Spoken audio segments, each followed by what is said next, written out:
pinapagawa naman sa inyo. Grabe, may pinapagawa sa inyo. Wow. Pero guys, ito ay magandang gift para sa nanay at tatay or sister.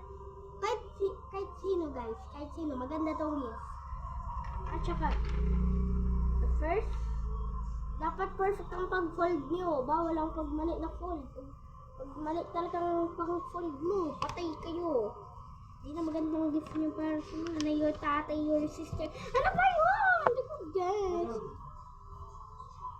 So, diba? Dito lang.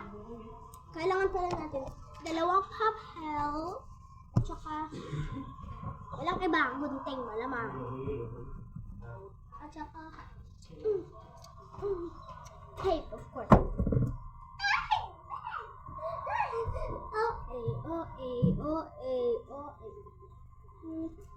Uy, kuya,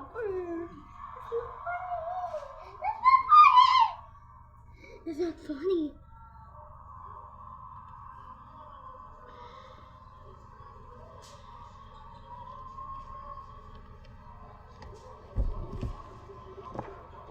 So, dito na muna natin yung isa. Tayo ng isa. Fold ulit. Okay. So, tapos yan. Isa na muna yung isa. Yung isa, yung bagong fold nyo na. Ano naman. So, lang sa akin kasi. Kita nyo naman.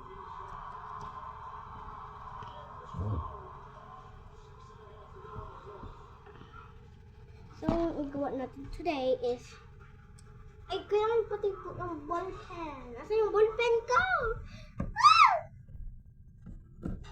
OA. Kung sinong walang ballpen dyan, sorry, wala kayo. Kailangan nyo dito mag... Hulog ako!